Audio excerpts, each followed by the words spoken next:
Era uma tarde comum de quarta-feira em São José dos Campos, interior de São Paulo. O céu nublado não anunciava nada fora do habitual. A movimentação nos arredores da Escola Municipal Dona Lúcia se repetia como todos os dias. Pais esperando pelos filhos, alunos correndo aos grupos, bicicletas riscando a calçada. Entre eles, os irmãos gêmeos Daniel e Davi, de apenas 10 anos, saíam da aula como sempre, carregando suas mochilas gastas e sorrisos discretos. Mas naquele dia, eles não voltaram para casa. O relógio marcava 13h45 quando a professora confirmou que os meninos haviam deixado a escola. Às 14h10, a mãe, Ana, já ligava para parentes, vizinhos, colegas. Às 14h30, ligava para a polícia. Aos poucos, o dia rotineiro se transformava em angústia coletiva. 2 crianças sumiram no meio da tarde, num bairro tranquilo, sem testemunhas, sem gritos, sem rastros, como se tivessem evaporado. Se você gosta de histórias reais, que desafiam a lógica e mergulham em mistérios que resistem ao tempo, inscreva-se agora no canal e ative o sininho. Temos muitos casos como este, que mexem com o coração e a mente. Daniel e Davi eram crianças comuns. Gostavam de futebol, videogame e colecionavam figurinhas. Tinham uma relação forte, dessas que só gêmeos parecem compreender. Nenhum dos dois tinha histórico de fugas ou comportamento estranho. Para os pais, eles eram a parte mais viva da casa. Para a escola, alunos tranquilos e educados. E para a polícia, mais um caso difícil entre tantos. O que ninguém imaginava é que, 14 anos depois, um simples caderno escolar encontrado em um depósito abandonado mudaria tudo e reabriria feridas que o tempo jamais conseguiu cicatrizar. O dia 12 de maio de 2010 começou como qualquer outro na casa da família Oliveira. Ana preparava o café enquanto os gêmeos Daniel e Davi se arrumavam para a escola. O pai, Rogério, já havia saído para o trabalho. A irmã mais velha, Camila, estava concentrada em um projeto da faculdade. O clima era tranquilo, quase rotineiro demais. Os meninos tomaram café às pressas, como de costume, e saíram a pé rumo à Escola Municipal Dona Lúcia, a poucas quadras de distância. A caminhada de cerca de 10 minutos era familiar. Passavam pelo açougue do seu Alfredo, onde sempre ganhavam um doce. Cumprimentavam Dona Judite, que regava as plantas do jardim. Era um trajeto seguro, conhecido por todos. A escola era simples, mas bem cuidada. As aulas começaram às 7h15. Os irmãos estavam juntos na mesma sala do 5º ano. Participaram normalmente das atividades. Responderam à chamada. Brincaram no recreio. Nada, absolutamente nada, indicava qualquer comportamento fora do comum. Ao final das aulas, às 13h30, os meninos pegaram suas mochilas e saíram pelo portão principal. Um colega, Vinícius, afirmou que os viu caminhando em direção à esquina da padaria. A câmera da mercearia do seu Rubens, que ficava próxima, registrou os dois passando de mãos dadas às 13h37. Depois disso, o vazio. Eles simplesmente desapareceram. Às 14h10, Ana começou a se preocupar. Normalmente, os meninos estavam em casa no máximo até 13h50. Quando deu 14h20, ela ligou para a escola. A atendente confirmou que ambos haviam saído no horário normal. Ana foi pessoalmente ao local, esperançosa de encontrá-los no pátio ou arredores. Nada. Já em estado de alerta, ela percorreu o caminho usual deles até em casa, perguntando aos comerciantes. Todos os que os conheciam apenas diziam: sim, passaram por aqui como sempre. Por volta das 14h40, ela entrou na delegacia do bairro para registrar o desaparecimento. O plantonista a ouviu. Pediu que aguardasse o tempo padrão de 24 horas, mas Ana insistiu. Chorando, explicou que aquilo não era normal. Os gêmeos nunca haviam se afastado sem aviso, nunca causaram problemas. O policial anotou a ocorrência, mas o protocolo ainda não permitia tratá-la como prioridade. Mesmo assim, enviaram uma viatura para patrulhar a região. Rogério foi chamado às pressas do trabalho. Camila largou tudo e passou a fazer ligações frenéticas para amigos, colegas da escola, conhecidos. Ao longo daquela tarde, o círculo de preocupação se espalhou rapidamente pelo bairro. Grupos de moradores se organizaram por conta própria para percorrer ruas, terrenos baldios, áreas de mata próxima. Nenhuma pista, nenhuma peça de roupa, nenhum som. À noite, a escola abriu as portas para abrigar voluntários. Professores, pais, funcionários, todos em choque. Cartazes improvisados com fotos dos gêmeos foram impressos e colados em postes e muros. A mãe, em desespero, andava pelas ruas gritando os nomes dos filhos. Cães farejadores foram chamados no dia seguinte. Drones começaram a sobrevoar a região.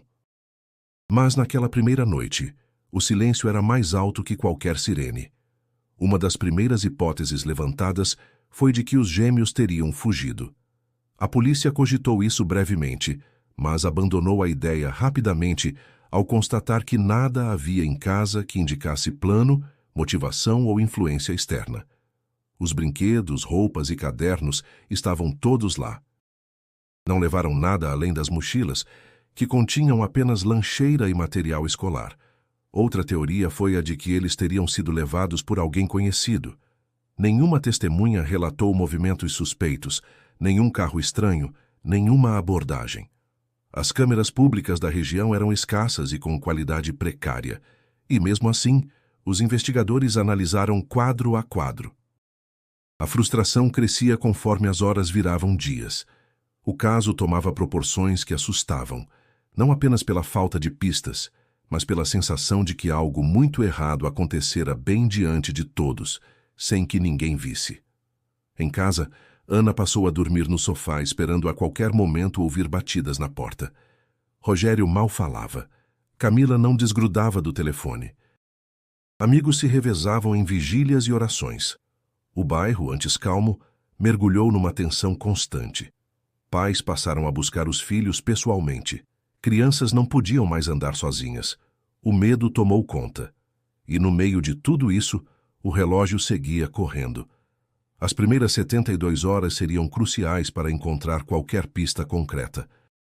Mas ao final do terceiro dia, tudo o que tinham era um vídeo com 2 meninos caminhando calmamente rumo a lugar nenhum. Depois disso, o nada. Daniel e Davi, 2 irmãos inseparáveis, sumiram em plena luz do dia, no meio de uma cidade cheia de gente, sem deixar vestígios. A única certeza era o horror de não saber, a angústia do talvez, a tortura de imaginar todas as possibilidades. E quando a polícia começou a aprofundar as investigações, as contradições começaram a aparecer. Pessoas que diziam ter visto os meninos em lugares diferentes, depoimentos desconexos, pequenos detalhes que não se encaixavam, nada sólido. Mas já era o início de uma nuvem espessa que pairaria sobre aquele caso por muito tempo. Nas primeiras horas após o registro do desaparecimento, a delegacia local já havia mobilizado o setor de investigação infantil da Polícia Civil. O caso chamava a atenção pela natureza incomum. 2 irmãos, da mesma idade, sumindo simultaneamente em plena luz do dia. Não havia registros de brigas familiares, denúncias de maus tratos ou qualquer situação que justificasse um afastamento voluntário. A delegada responsável, Silmara Pires, decidiu agir com urgência. Na manhã seguinte, equipes foram designadas para uma varredura completa no entorno da escola, nos trajetos possíveis até a casa e nas redondezas do bairro. Os primeiros interrogatórios foram com os colegas de classe. Quase todos repetiam a mesma versão. Daniel e Davi saíram juntos, andando normalmente em direção à padaria da esquina. Vinícius, o menino que havia dado o primeiro depoimento, reforçou que os viu virarem à direita após o cruzamento. Mas um outro aluno, Felipe, de 11 anos, disse ter visto os gêmeos sendo abordados por um homem alto, de camisa listrada, perto de um terreno baldio. Essa afirmação, embora imprecisa, acendeu um sinal de alerta.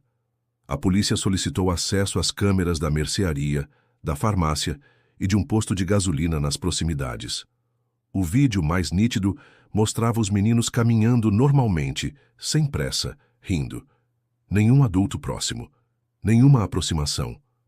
Mas ao fundo, quase imperceptível, uma sombra parece cruzar a calçada. As imagens foram ampliadas, analisadas quadro a quadro, mas não revelavam com clareza se aquela sombra era de fato uma pessoa. Paralelamente surgiram informações conflitantes. Uma senhora afirmou ter visto os gêmeos mais tarde naquele mesmo dia em uma linha de ônibus que seguia para o bairro Eugênio de Melo. Outra pessoa disse ter avistado 2 meninos parecidos num ponto de ônibus às 17 horas, no Parque Interlagos. Nenhuma dessas versões pôde ser confirmada, e nenhuma delas coincidia com o que as câmeras indicavam. Surgiram hipóteses. A primeira era a de sequestro por motivos pessoais. Investigaram familiares distantes, vizinhos com histórico policial, funcionários da escola. Todos foram ouvidos. Nenhum apresentou motivo, comportamento suspeito ou ligação com o sumiço. Em seguida, pensou-se em tráfico de crianças. Apesar de alarmante, não havia precedentes recentes na cidade. Mesmo assim, a polícia investigou possíveis redes de aliciamento infantil, mas nada concreto foi encontrado. Durante uma varredura em um terreno baldio próximo à escola, cães farejadores identificaram um ponto com odor residual humano. Escavaram o local, mas não encontraram nada além de lixo e entulho. A comunidade acompanhava com expectativa cada movimentação. A imprensa começava a cercar a família. Repórteres de televisão acampavam na frente da casa dos pais. A pressão por respostas crescia, mas os caminhos da investigação só pareciam levar a becos sem saída. A delegada Silmara convocou uma coletiva. Disse que todas as linhas estavam sendo analisadas, mas que ainda era cedo para afirmar qualquer coisa. O silêncio da polícia começou a irritar a população. Grupos nas redes sociais começaram a criar suas próprias teorias. Alguns afirmavam que os meninos haviam fugido voluntariamente. Outros acreditavam que estavam mortos, e a polícia escondia a verdade. Teorias absurdas começaram a se espalhar. Envolvimento com rituais, adoção ilegal, sequestro por vingança. Nenhuma delas com base sólida. Em meio ao caos surgiu um detalhe curioso. Um morador aposentado chamado Senhor Gentil disse ter ouvido gritos fracos vindos de um galpão abandonado, 2 ruas atrás da escola, por volta das 14 horas do dia do desaparecimento. Disse que achou que fossem crianças brincando. A polícia foi até o local e encontrou sinais de presença recente. Embalagens de bala, uma garrafa de água pela metade e uma mochila rasgada. O objeto, no entanto, não pertencia aos gêmeos. E nenhuma digital útil foi extraída. A escola passou a ser investigada mais a fundo. Funcionários foram questionados repetidas vezes. Um zelador, José Clemente, chamou atenção por ter faltado justamente no dia do desaparecimento. Segundo a direção, ele havia avisado com antecedência que levaria a filha ao médico. A polícia confirmou o atendimento em uma unidade de saúde naquele dia. Porém, algo no comportamento dele incomodava. Era reticente, evasivo. Disseram que ele evitava conversar com os investigadores. Mas sem provas, nada podia ser feito. Enquanto isso, o trabalho de reconstituição dos passos dos gêmeos se intensificava. Mapas foram espalhados pela delegacia. Linhas de tempo eram montadas com base em horários de testemunhas, vídeos, dados de localização de celulares. Mas não havia nenhuma quebra lógica, nenhum momento de ruptura clara. Eles simplesmente deixaram de existir no mundo visível. A família era constantemente chamada para novas entrevistas. Ana, já exausta, passava mal durante as sessões. Rogério, mais contido, se irritava com a repetição das mesmas perguntas. Camila, embora jovem, tentava manter a cabeça erguida, acreditando que alguma pista surgiria a qualquer momento. Com o passar das semanas, uma sensação de impotência começou a se espalhar. O inquérito, embora ativo, não evoluía. Os investigadores esbarravam sempre na mesma parede de informações vagas, pistas frias e contradições. As buscas continuavam, mas sem novidades. A imprensa, antes intensa, começava a perder interesse. E com ela parte da atenção pública. Mas mesmo diante desse impasse, os pais não desistiram. Todos os dias, Ana vestia a mesma camisa com as fotos dos filhos e caminhava até a delegacia para perguntar se havia alguma notícia. Na casa mantinham os quartos intactos, os brinquedos permaneciam no mesmo lugar. Os cadernos ainda abertos nas páginas de maio. Era como se o tempo ali tivesse parado. E sem que percebessem, o caso começava a se transformar não apenas em uma investigação, mas em um símbolo. Um mistério que desafiava a lógica, a esperança e o próprio tempo. A comoção em São José dos Campos não demorou a ultrapassar os limites do bairro onde os gêmeos moravam. Em questão de dias, o desaparecimento de Daniel e Davi virou manchete nos principais jornais do estado. Canais de televisão enviaram equipes para cobrir o caso. Repórteres circulavam pela escola, entrevistavam vizinhos e tentavam encontrar algum ângulo inédito.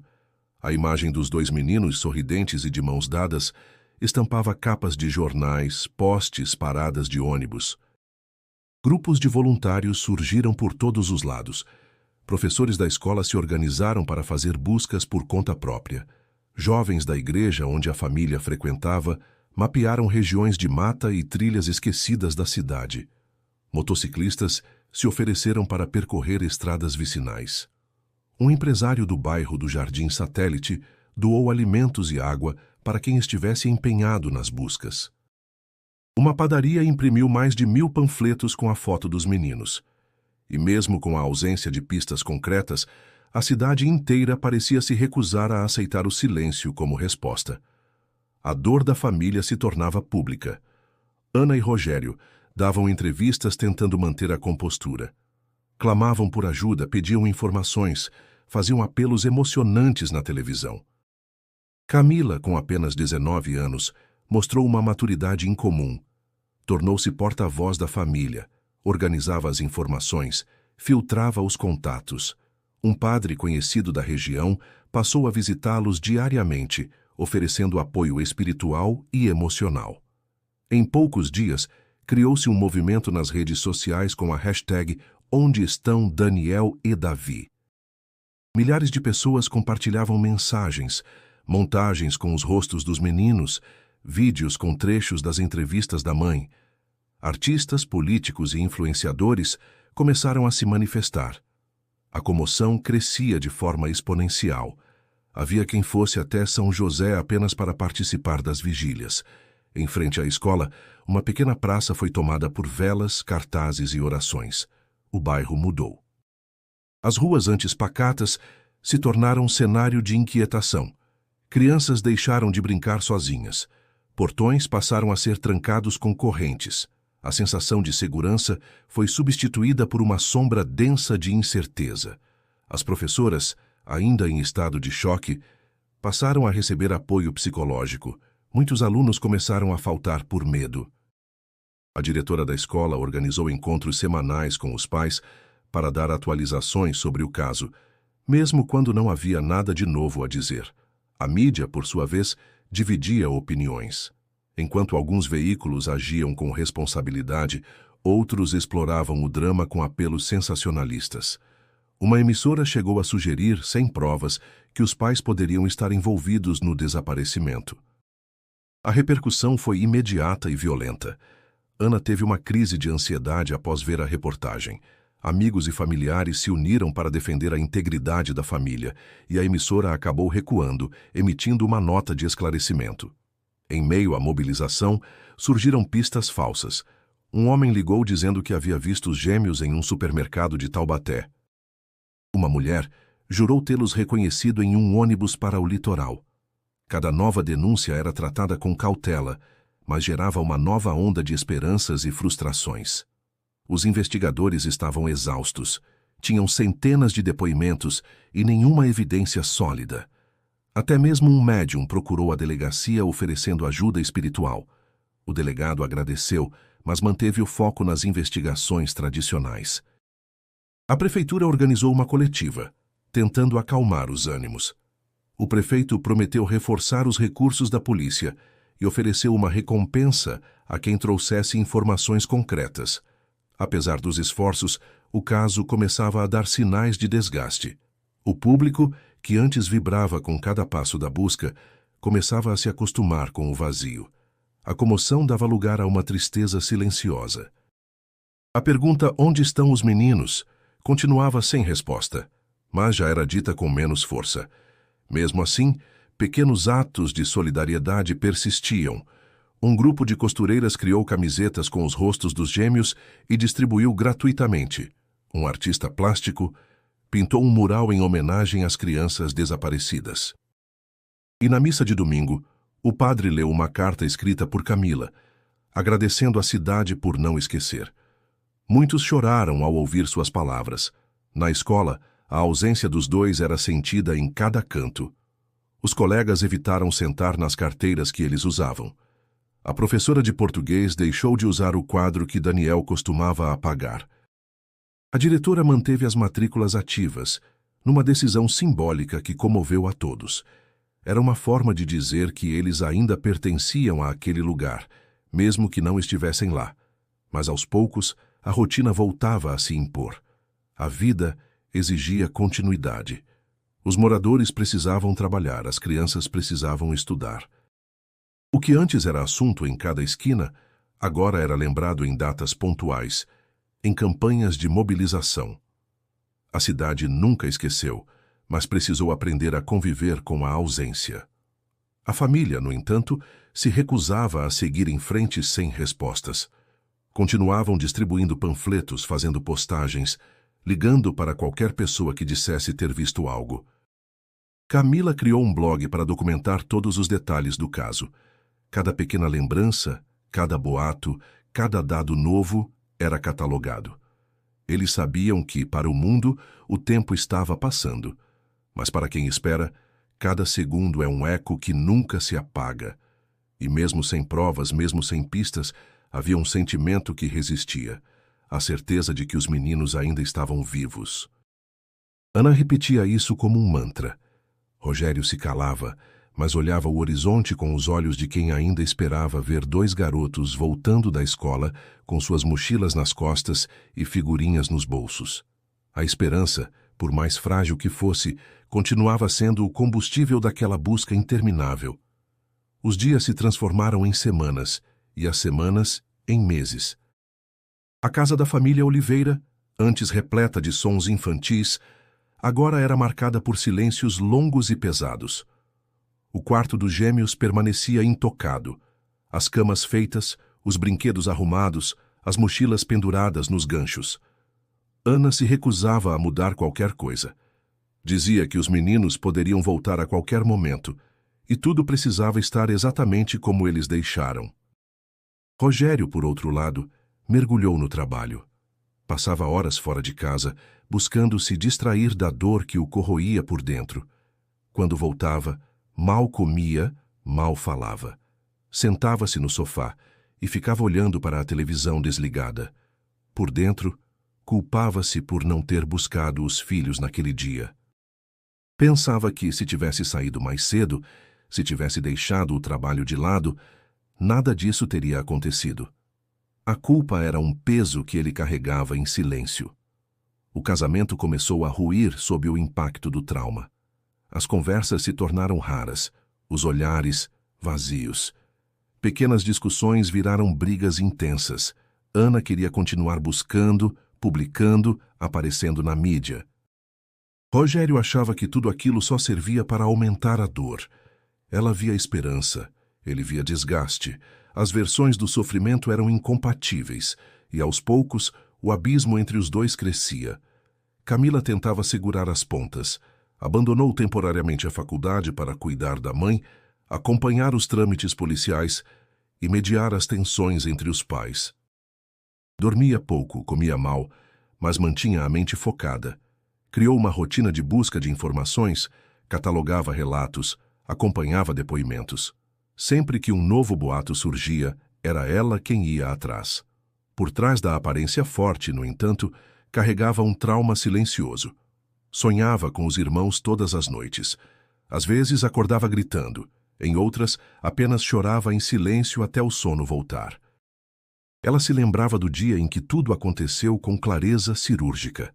Lembrava do momento exato em que sentiu que algo estava errado, do jeito como a mãe correu para a rua, do choro sufocado do pai, da sirene da primeira viatura, da primeira noite sem os risos dos meninos ecoando pela casa. Aquilo se repetia em sua mente como um filme interminável. O impacto emocional se estendeu para além da casa. Avós adoeceram, tias se afastaram. Amigos próximos, sem saber como lidar com tanta dor, reduziram o contato.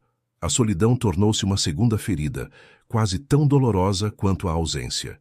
E mesmo os que continuaram presentes sentiam que não havia palavras suficientes para preencher o vazio.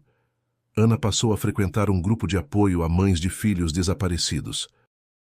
Lá encontrou outras histórias, outras dores e um tipo diferente de conforto.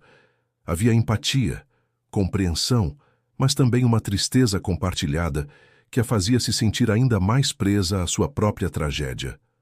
Mesmo assim, ela ia.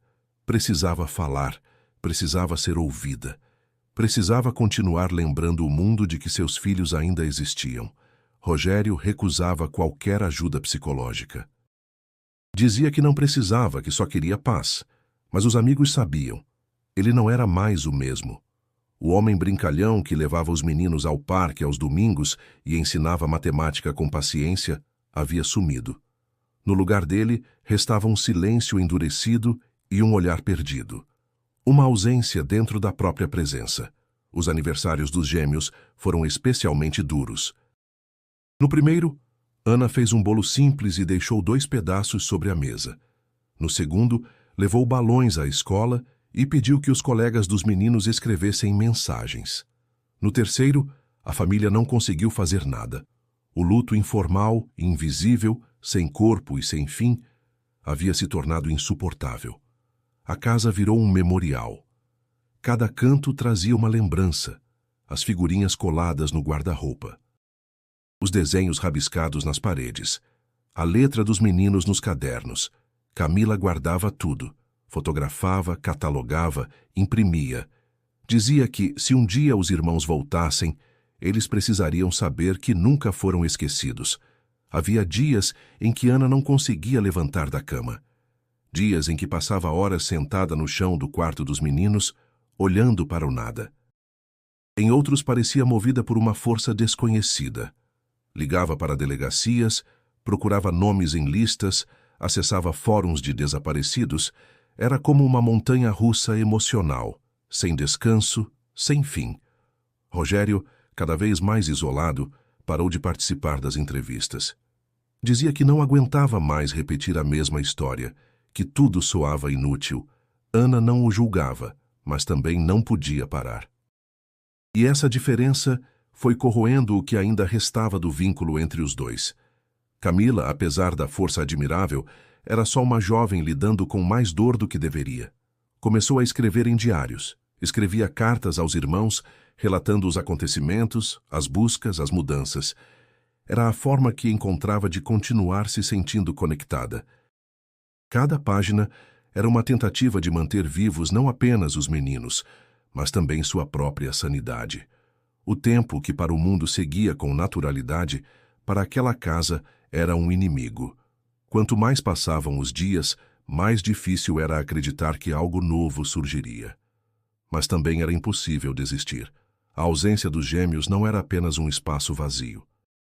Era um terremoto que havia quebrado as estruturas da família, uma ferida aberta que ninguém sabia como tratar, e mesmo quando tudo parecia perdido, eles continuavam ali. Cada um, à sua maneira, segurando o peso de um amor que ainda resistia. Os anos passaram. Lentamente, dolorosamente, mas passaram. Mas o desaparecimento de Daniel e Davi, que antes era tema constante nos noticiários e conversas de rua, começou a cair no esquecimento coletivo. A comoção deu lugar à indiferença.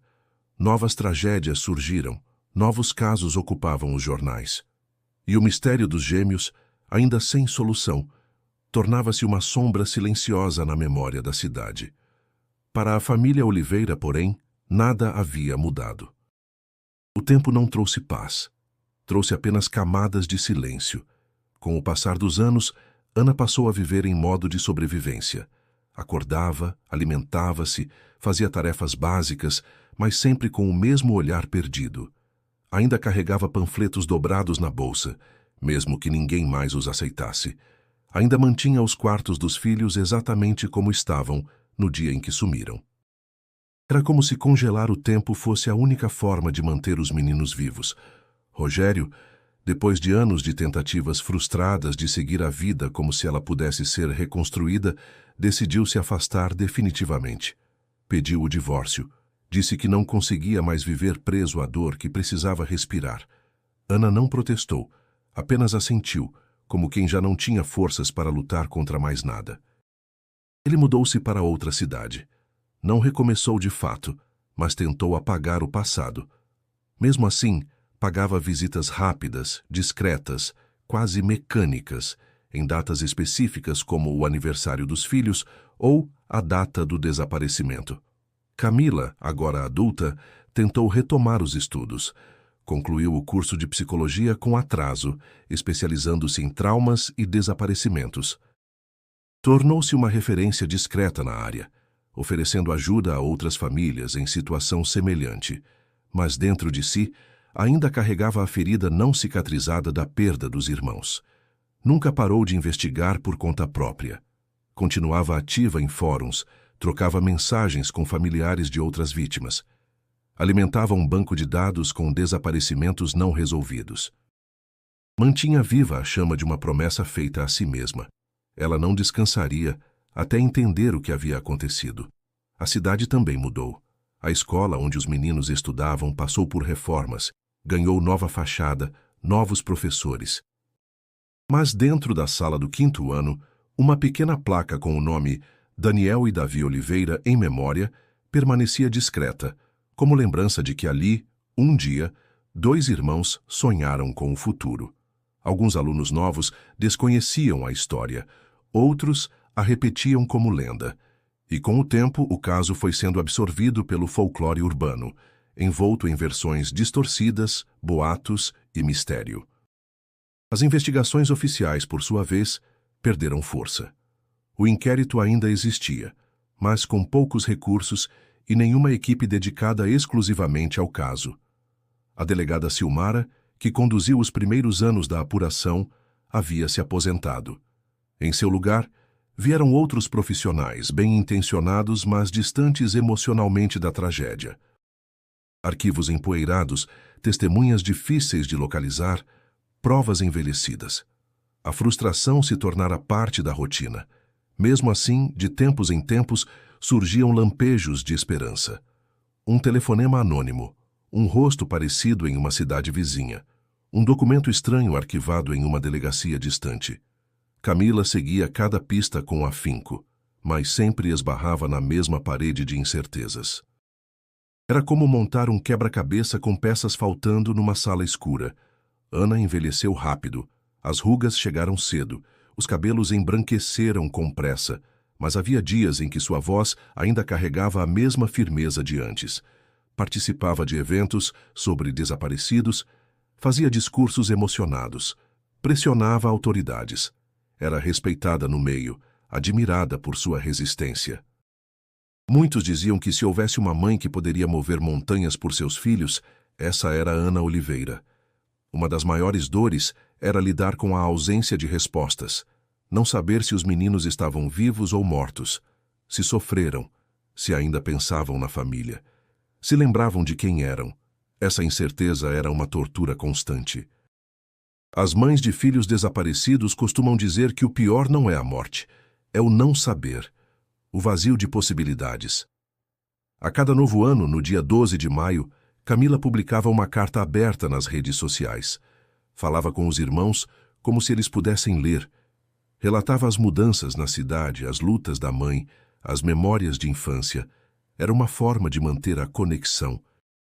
Milhares de pessoas compartilhavam essas cartas, reacendendo o interesse pelo caso, ainda que brevemente.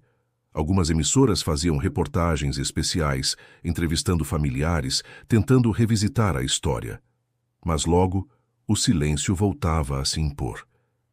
Nesse período, a cidade viu outros desaparecimentos, alguns resolvidos, outros não. O caso de Daniel e Davi, porém, continuava sendo o mais emblemático, o mais misterioso, o mais doloroso. Policiais mais jovens, ao serem apresentados ao inquérito, ficavam perplexos com a quantidade de documentos, depoimentos, teorias e, ao mesmo tempo, com a total ausência de conclusões. Camila recebia mensagens de estranhos, gente que jurava ter sonhado com os meninos. Outros que afirmavam saber de algo, mas nunca apresentavam provas. Aprendeu a filtrar, a separar delírio de informação útil e a manter a esperança sob controle. Porque se deixasse o coração assumir, a dor virava paralisia, e ela precisava continuar. O silêncio daqueles anos parecia gritar.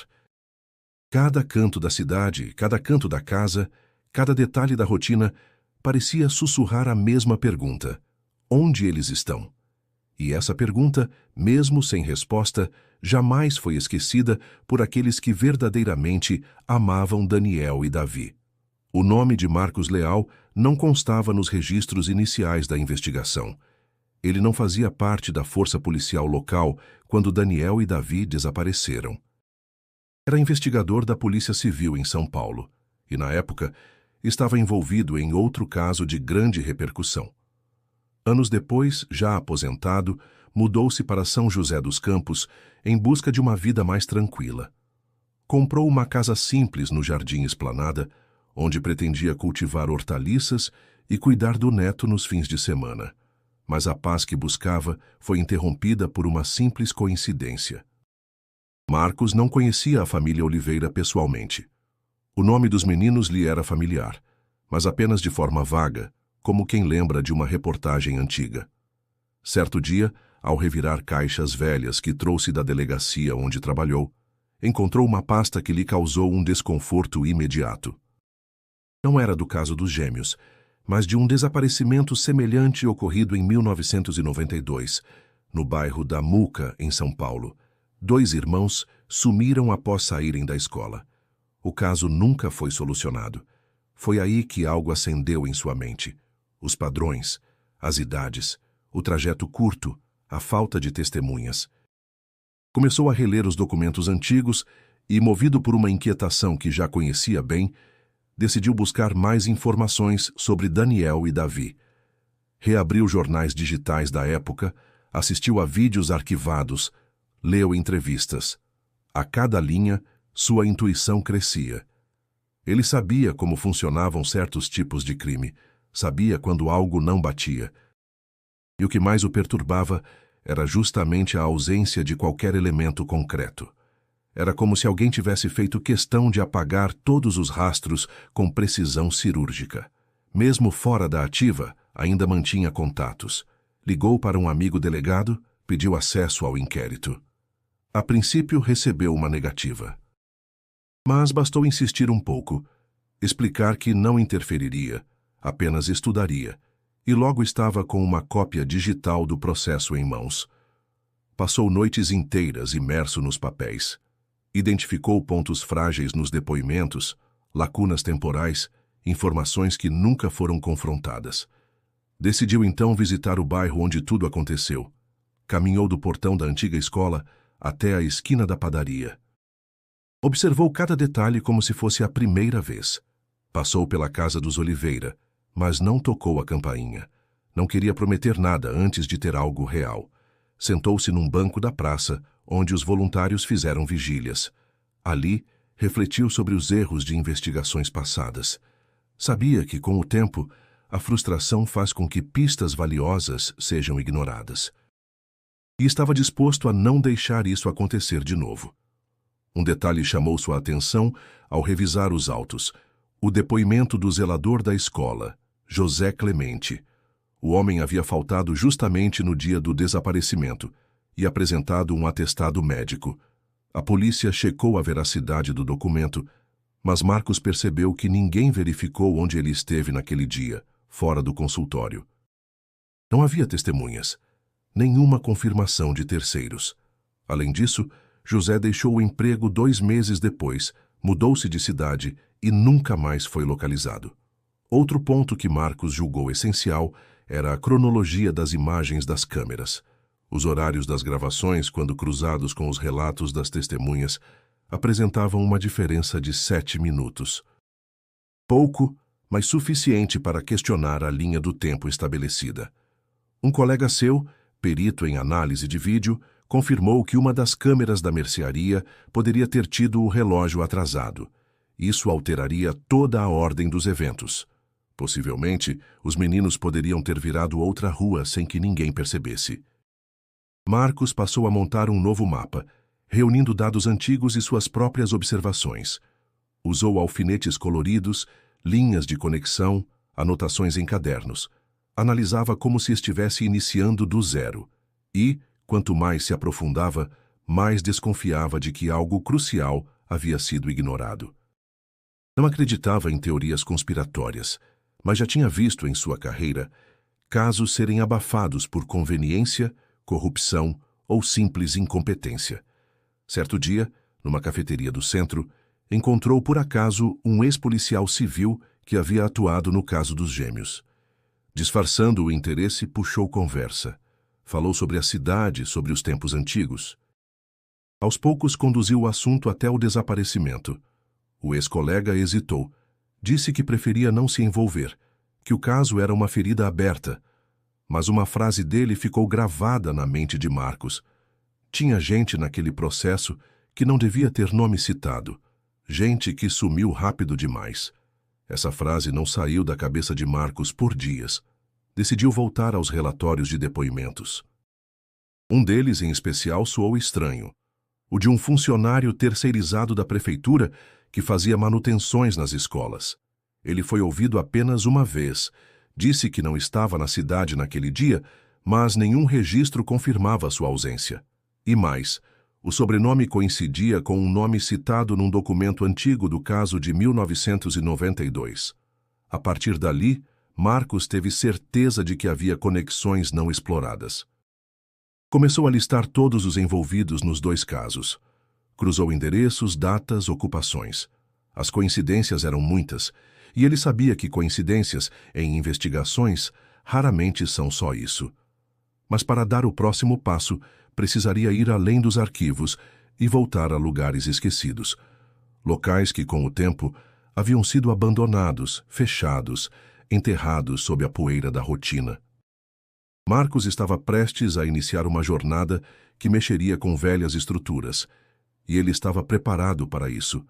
Na manhã seguinte ao encontro com o ex-policial, Marcos Leal decidiu que não bastava mais analisar arquivos. Era hora de se mover. Começou pela escola. A fachada era nova, as paredes haviam sido pintadas, mas a estrutura básica permanecia a mesma. Pediu autorização à nova direção para visitar as dependências internas, alegando estar fazendo um levantamento de segurança como consultor voluntário. Mostrou uma credencial antiga e um sorriso discreto. Foi autorizado. Caminhou pelos corredores estreitos, observando as salas de aula, o refeitório, o pátio. Fechava os olhos por alguns segundos e tentava visualizar os passos dos gêmeos naquele dia. Chegou até os fundos da escola, onde ficava um antigo depósito de material escolar, agora desativado e trancado com um cadeado novo. Perguntou sobre o local, e a funcionária respondeu que estava em desuso há anos, desde a troca da gestão. Segundo ela, ninguém mexia ali havia mais de uma década. Algo na resposta chamou sua atenção. Mais de uma década? Justamente o período que coincidiu com o desaparecimento. Anotou mentalmente. Pediu para ver a parte externa do muro lateral, que fazia divisa com um terreno baldio. Havia uma parte mal remendada, com tijolos desalinhados. Fotografou. No boletim original, não havia menção a qualquer análise detalhada desse muro. Ao sair da escola, foi até o terreno vizinho. Agora, parte dele havia sido loteada, mas a área mais próxima do muro permanecia vazia, cheia de mato alto. Andou por entre o capim seco, até encontrar uma estrutura baixa de concreto semi-oculta. Parecia uma antiga base de caixa d'água. Ao redor, pedaços de madeira, parafusos e um brinquedo quebrado, um carrinho vermelho com uma roda faltando. Fotografou tudo. Não podia afirmar nada ainda, mas cada detalhe era uma peça potencial no quebra-cabeça. Nos dias seguintes, Marcos visitou outros pontos relacionados ao caso. Foi até a casa onde o zelador José Clemente havia morado. Estava vazia, mas conseguiu conversar com uma vizinha antiga, Dona Lourdes, que lembrava vagamente do homem. Disse que ele era calado, mas prestativo, e que costumava sair cedo e voltar tarde. Afirmou também que semanas depois do desaparecimento dos meninos, ele havia empacotado tudo e sumido. Segundo ela, ele saiu com tanta pressa que deixou para trás até algumas roupas. Marcos anotou o nome completo do zelador e fez buscas em bancos de dados públicos. Descobriu que ele havia falecido 3 anos antes, vítima de infarto em outra cidade. Localizou o atestado de óbito, mas não havia menção de filhos ou familiares próximos, mais um ponto morto. Ainda assim, decidiu aprofundar. Conseguiu o endereço do último trabalho de José, numa empresa de manutenção urbana vinculada à prefeitura. Foi até o antigo galpão da empresa, agora desativado. O local estava cercado por tapumes, mas ainda era acessível pelos fundos. Com a ajuda de um ex-funcionário da Guarda Municipal que conhecia de tempos antigos, entrou no local. O cheiro de mofo e ferrugem impregnava o ar. Pilhas de papéis, móveis quebrados, materiais de limpeza vencidos, tudo parecia esquecido no tempo. Caminhou por entre os corredores escuros, iluminando com a lanterna do celular. No canto mais afastado, encontrou um pequeno cômodo com uma porta de metal entreaberta. Dentro havia caixas velhas, sacos de lona, prateleiras enferrujadas. E sobre uma delas, algo o fez parar. Um caderno espiral azul, com capas gastas e bordas amareladas. Estava sujo, mas intacto. Abriu cuidadosamente. As primeiras páginas estavam rabiscadas com desenhos infantis. Bolas, estrelas, figuras humanas. Na contracapa, 2 nomes, Daniel e Davi Oliveira. O coração de Marcos disparou. Folheou rapidamente as páginas seguintes. Algumas estavam em branco, outras tinham anotações curtas, listas, letras mal formadas. Não sabia ainda se aquilo era um diário, um simples caderno de escola ou algo mais profundo. Mas ali, naquele depósito esquecido, ele encontrara o primeiro objeto concreto ligado diretamente aos meninos desde o dia em que desapareceram. Não tocou mais no caderno, fotografou cada página e levou as imagens para análise. No dia seguinte, ligou discretamente para Camila. Não revelou tudo. Disse apenas que precisava conversar, que havia retomado o caso por conta própria e tinha algo que merecia atenção. Marcaram de se encontrar em um café afastado. Ela chegou apreensiva. Ele, direto, mostrou as fotos do caderno. Camila reconheceu de imediato a letra dos irmãos. Uma lágrima silenciosa desceu por seu rosto. Não era só nostalgia, era reconhecimento, era conexão. Era prova de que eles estiveram ali. Marcos pediu calma, disse que ainda havia muitas perguntas sem resposta, mas Camila, já dominada pela emoção, só conseguia repetir: é deles, eu sei que é. Naquela noite, Marcos não dormiu. Analisou as fotos com mais atenção. Notou que em algumas páginas havia palavras repetidas. Frases como esconde, esconde e luz vermelha apareciam em padrões. Um possível código? Um jogo? Ou apenas palavras de crianças? Não podia afirmar, mas sabia que aquele caderno não estava ali por acaso. E o fato de ter sido encontrado num prédio abandonado da prefeitura, ligado diretamente ao nome do zelador, reacendia todas as suspeitas. Marcos Leal passou os dias seguintes tentando entender o verdadeiro significado daquele achado. O caderno não era apenas um objeto esquecido. Ele representava uma ligação direta com o momento do desaparecimento. As folhas sujas, as anotações infantis, os desenhos incompletos. Tudo carregava uma aura de urgência, como se os meninos estivessem tentando se expressar entre limites de tempo e medo. Mas por que esse caderno estava ali? Quem o colocou naquele depósito? E, principalmente, por que ele jamais foi encontrado antes? Com a ajuda de Camila, que agora participava ativamente de cada passo da investigação independente, Marcos começou a montar uma nova cronologia. A primeira constatação era clara. Aquele prédio onde o caderno foi encontrado era, na época do desaparecimento, utilizado como depósito de materiais e ferramentas da prefeitura. O acesso era restrito. Apenas servidores autorizados entravam ali com frequência. José Clemente, o zelador desaparecido dos registros, constava entre os funcionários vinculados à empresa de manutenção que utilizava o galpão. Era uma conexão forte demais para ser ignorada. Camila, determinada, vasculhou antigos documentos digitais da prefeitura. Encontrou listas de presença, planilhas de trabalho, formulários de serviços realizados. José aparecia em diversos relatórios, quase sempre alocado em tarefas na rede municipal de ensino. Em uma dessas folhas, assinada com data de 11 de maio de 2010, um dia antes do desaparecimento, ele havia retirado chaves de 3 escolas, incluindo a que Daniel e Davi estudavam. Ao lado de Marcos, ela confirmou que ninguém havia cruzado essa informação antes. A delegacia da época considerou os relatórios irrelevantes, por serem administrativos, mas naquele novo contexto, tudo ganhava peso.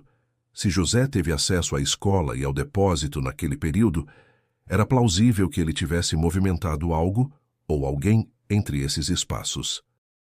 E se os meninos, de alguma forma, foram levados para o prédio, mesmo que brevemente, aquilo mudava completamente o rumo da investigação. Voltaram ao galpão dias depois, com autorização especial obtida por meio de um contato de Marcos.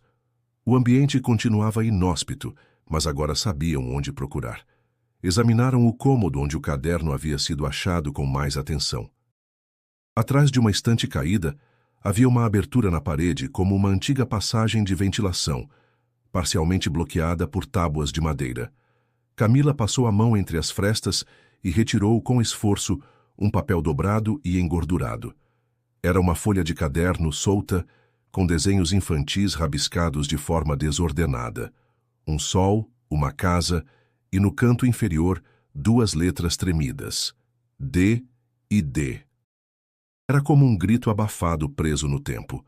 Com esse novo indício, Marcos decidiu formalizar a descoberta. Sabia que a polícia precisaria reabrir o inquérito com base em provas físicas.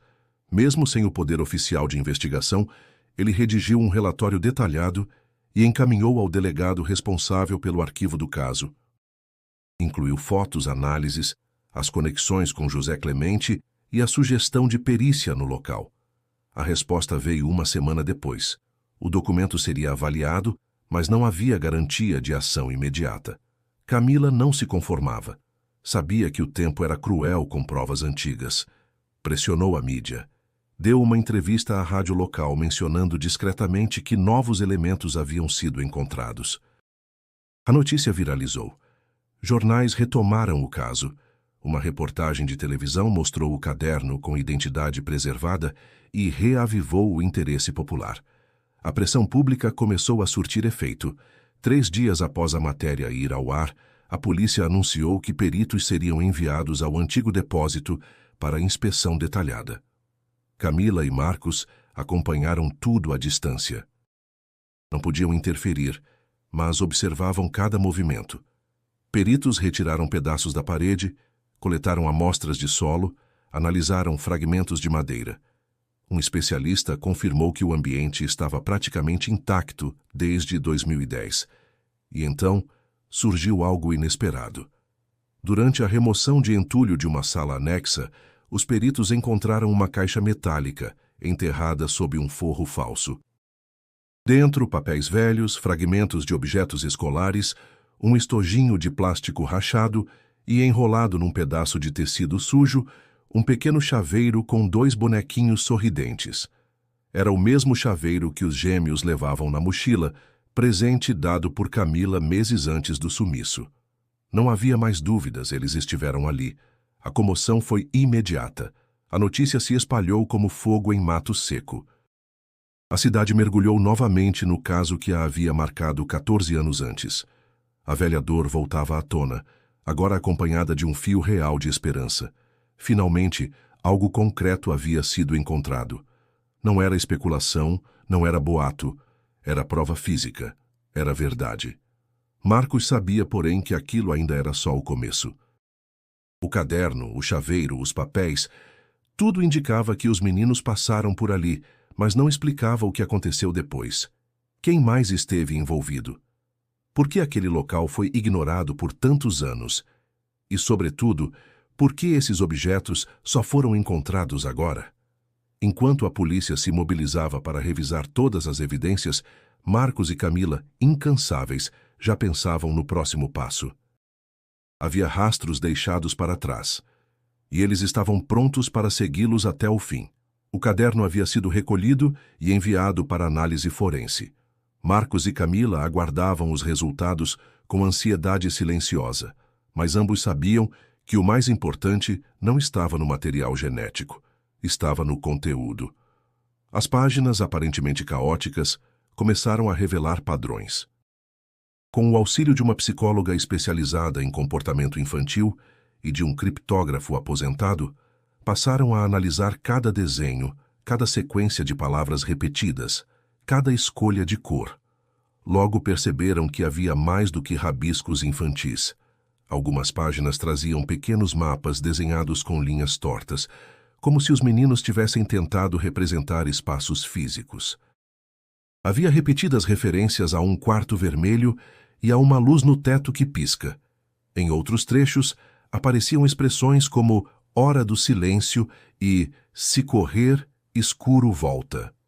Termos como esses, fora de contexto, pareciam inventados, mas para os analistas podiam indicar códigos de sobrevivência. Em meio aos desenhos, um nome apareceu 4 vezes, escrito de maneira diferente em cada uma: Cido. Numa das páginas, o nome estava ao lado de um bonequinho com boné azul. Em outra, surgia cercado de setas apontando para algo que parecia uma porta. Esse nome jamais havia aparecido em nenhum dos documentos oficiais do caso. Nem como suspeito, nem como testemunha, nem como funcionário da escola ou da empresa de manutenção. Marcos e Camila mergulharam em buscas paralelas. Investigaram listas antigas de funcionários da prefeitura, cruzaram dados com registros de prestadores de serviço. Descobriram que Cido era apelido comum para homens chamados Aparecido, mas nenhum dos que trabalharam oficialmente naquele período parecia ter ligação direta com a escola ou com José Clemente. Foi então que, ao rever documentos escaneados da empresa terceirizada, Camila encontrou uma planilha esquecida, não digitalizada corretamente. Nela, o nome Aparecido Ramos dos Santos aparecia como colaborador eventual, sem cargo fixo, mas com autorização de entrada no galpão de materiais. Mais abaixo, um número de RG e um CPF parcialmente legível. Usando esse dado, Marcos conseguiu localizar um endereço antigo vinculado ao CPF, em uma zona rural da cidade. Não havia certeza de que ele ainda morava ali, mas decidiram tentar. A estrada era longa, de terra batida, cercada por matagal denso. Ao final, uma porteira de madeira trancada com corrente enferrujada dava acesso a um sítio aparentemente abandonado. Do lado de fora, observaram que a casa principal estava em ruínas. Marcos fotografou placas, postes, caminhos. Em um galpão nos fundos, viu grades antigas amontoadas, colchões rasgados, latas de tinta. Tudo parecia deteriorado, mas não o suficiente para ter sido desabitado há muito tempo. Era como se alguém tivesse saído dali com pressa, talvez poucos anos antes. Camila sentiu um arrepio. Reconheceu um símbolo pintado com tinta vermelha na parede lateral do galpão. Era o mesmo desenho rabiscado na contracapa do caderno dos meninos, um círculo com uma cruz no centro. Não podia ser coincidência. Voltaram imediatamente à cidade. Com as imagens, registros e coordenadas em mãos, encaminharam tudo à delegacia. Pela primeira vez em anos, as evidências tangíveis começaram a se encaixar.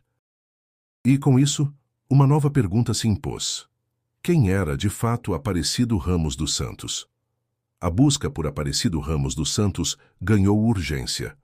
Marcos conseguiu um contato antigo na Corregedoria da Polícia Civil e solicitou uma checagem mais aprofundada do CPF vinculado ao nome.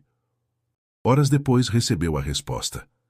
Aparecido havia falecido em 2013, em circunstâncias não totalmente esclarecidas, após um incêndio em uma casa alugada na zona leste de São Paulo. O corpo foi identificado por exames odontológicos e o caso foi arquivado como acidente doméstico. Mas algo nesse desfecho parecia errado. Marcos pediu acesso ao boletim de ocorrência do incêndio. Nele constava que não havia testemunhas. Nenhuma pessoa próxima, nenhum parente procurou o corpo. Apenas um conhecido da vítima compareceu ao reconhecimento, um homem identificado como Pedro A., sem outros dados confirmados. Quando cruzaram esse nome com os registros antigos da empresa terceirizada, encontraram um Pedro Alves da Silva, colega de Aparecido e também ex-funcionário da prefeitura, hoje desaparecido. O padrão se repetia, nomes sumiam, documentos se perdiam, histórias eram enterradas. E o mais perturbador era que todos esses homens tinham algo em comum. Passaram pelo mesmo setor operacional que gerenciava os depósitos de manutenção da cidade, inclusive o galpão onde o caderno havia sido encontrado. Camila, apesar do cansaço emocional, insistiu em retornar ao sítio rural. Marcos a acompanhou, desta vez levando uma pequena equipe de filmagem de um documentário sobre desaparecimentos, com a autorização da polícia. Durante a nova inspeção, encontraram uma segunda estrutura, escondida atrás de árvores espessas. Um container metálico parcialmente enterrado. Dentro, o cheiro de umidade e ferrugem era sufocante. Mas o que mais chamou a atenção foi o interior forrado com espuma acústica. Colchões finos, cobertores gastos e marcas nas paredes indicavam que o local fora usado como abrigo. Ou cativeiro. No chão, havia restos de brinquedos antigos e uma caixa de madeira com um buraco semelhante a uma fresta de ventilação.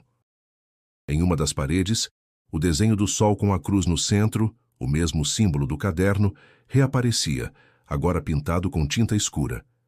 Era um local de confinamento, planejado. E diante daquelas provas, a polícia foi obrigada a reconhecer o óbvio. Daniel e Davi estiveram ali.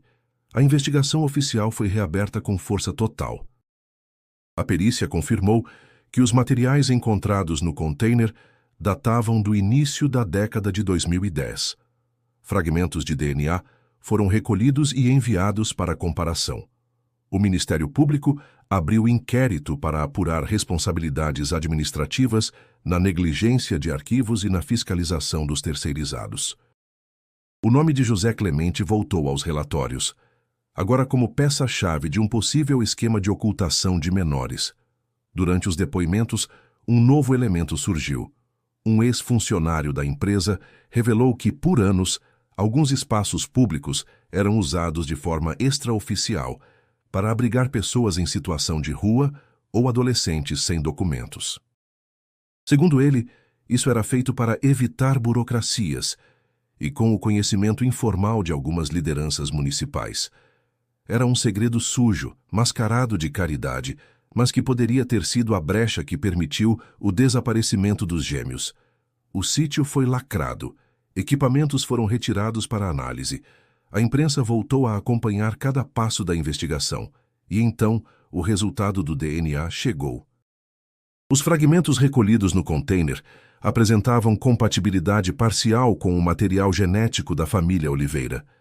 A perícia estimava 89% de chance de pertencerem a Daniel ou Davi. Era a confirmação que faltava. Os meninos estiveram naquele sítio e, ao que tudo indicava, permaneceram ali por tempo indeterminado. Mas a pergunta mais cruel ainda não tinha resposta. Para onde foram depois? Com base nos novos dados, a polícia concentrou esforços na busca por registros não oficiais de adoções, transportes de menores e movimentações entre casas de acolhimento clandestinas. Uma rede obscura começava a ser desenhada, envolvendo agentes invisíveis, falhas institucionais e anos de omissão. Camila e Marcos sabiam que ainda havia muito pela frente. Mas, pela primeira vez em 14 anos, a verdade estava começando a emergir, e ela vinha envolta em dor, mas também em esperança. 2 meses após a reabertura oficial do inquérito, a polícia recebeu uma ligação anônima. A voz era masculina, firme, e dizia apenas uma frase: procurem no abrigo antigo perto da represa, estrada de terra, placa quebrada. A chamada foi rastreada até um orelhão, sem câmeras próximas, mas o conteúdo era específico demais para ser ignorado. Uma equipe foi enviada ao local descrito, uma construção antiga semi-escondida pela vegetação, desativada havia anos. O lugar era sombrio, com marcas de abandono e sinais de que fora ocupado por pessoas em situação precária. Mas nos fundos havia um cômodo fechado com tábuas novas. Quando arrombaram, encontraram 2 camas de solteiro, uma estante com livros infantis e, sobre a escrivaninha, um porta-retrato com 2 fotos. Em uma delas, 2 meninos olhavam para a câmera com expressões vagas, cabelos curtos, olhos marcados pelo tempo.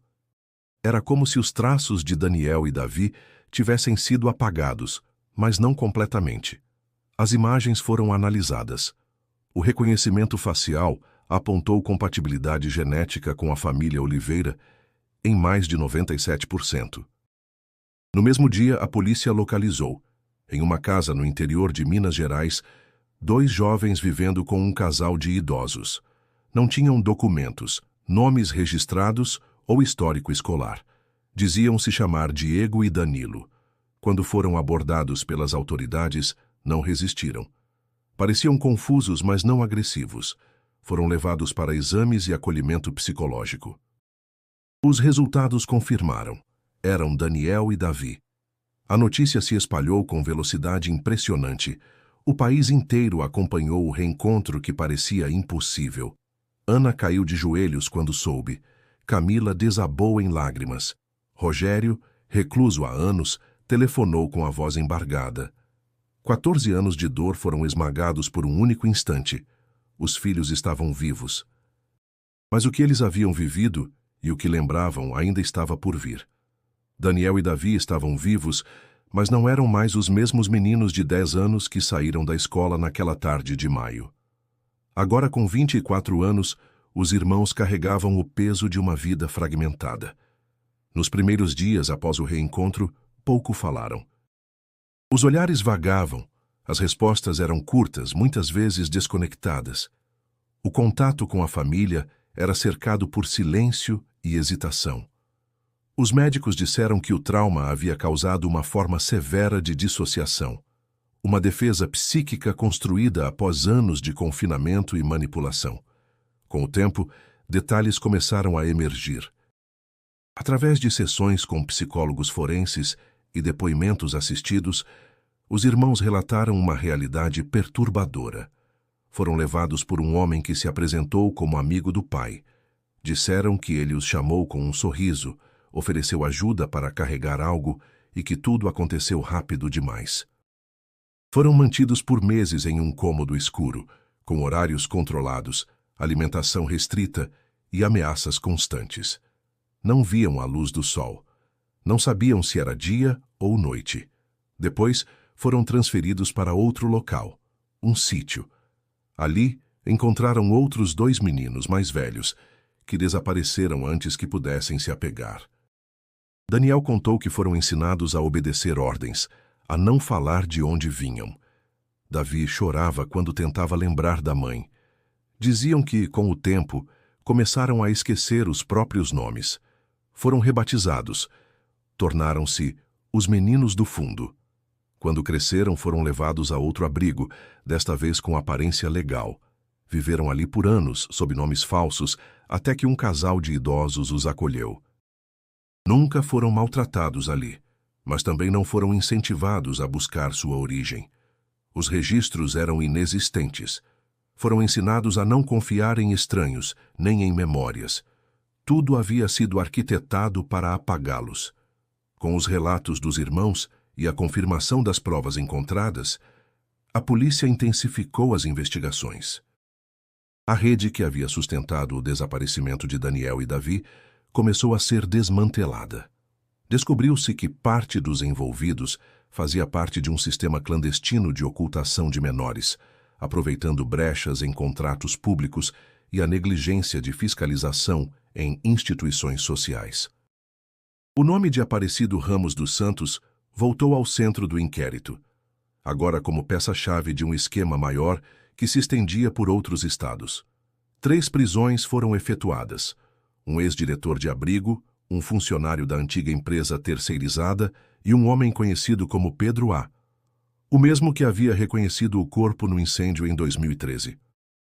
A polícia suspeita que Aparecido, na verdade, nunca morreu, e que o corpo encontrado no incêndio tenha sido usado para forjar sua morte. A investigação sobre sua real identidade ainda estava em curso, mas já havia provas de que ele operava sob diversos nomes falsos. Camila acompanhou de perto cada etapa da apuração. Tornou-se uma espécie de articuladora entre a polícia, o Ministério Público e a família. Sua postura firme e serena conquistou o respeito de todos os envolvidos. Ela sabia que o tempo não podia ser recuperado, mas acreditava na reparação. E mais, queria que a história dos irmãos servisse para impedir que outros desaparecessem do mesmo modo. A reintegração de Daniel e Davi à família não foi simples. Precisaram de meses de acompanhamento terapêutico. Tinham dificuldade com toque físico, com rotinas básicas, com confiança. Mas aos poucos foram se abrindo. Daniel se interessou por fotografia. Davi passou a escrever pequenos contos sobre meninos perdidos e florestas que falavam. Era como se usassem a arte para reconstruir o que haviam perdido. Marcos Leal, agora com a missão cumprida, se afastou das câmeras, mas permaneceu em contato com Camila. Sabia que histórias como aquela não terminam quando os jornais se calam. Sabia que muitas vezes a justiça real vem no silêncio, quando a verdade enfim encontra seu lugar. O tempo não apaga feridas profundas, mas pode ensinar a conviver com elas. O caso dos gêmeos de São José dos Campos marcou uma geração, expôs falhas, moveu instituições e mostrou o quanto a esperança pode ser mais forte que o silêncio. Ana aprendeu que amar também é persistir, mesmo quando tudo ao redor parece ruir. Rogério, após anos distante, reencontrou espaço para o perdão e, pouco a pouco, reconstruiu os laços com os filhos. Camila, antes jovem e sobrecarregada, tornou-se símbolo de resistência e compaixão. Daniel e Davi seguiram, cada um à sua maneira, o lento caminho da reconstrução. Não há final perfeito para traumas tão profundos, mas há dignidade em continuar. Entrelaçados pela dor, mas também pela certeza de que o amor os trouxe de volta, aprenderam que o tempo perdido não será recuperado, mas o futuro pode, sim, ser ressignificado. A cidade, antes marcada pelo medo e pelo luto, passou a ver nos irmãos um símbolo de superação. O caso serviu para reforçar políticas de proteção à infância, abrir debates sobre desaparecimentos e inspirar ações de prevenção em escolas, abrigos e famílias de todo o país. Se essa história tocou seu coração, inscreva-se agora no canal para não perder outras investigações e relatos tão intensos quanto este. Sua inscrição é o que nos motiva a continuar buscando justiça e voz para quem, tantas vezes, foi silenciado pelo tempo. E não deixe de clicar no vídeo sugerido que está na tela agora. Ele traz outra história real de resiliência e coragem que certamente vai te prender do início ao fim.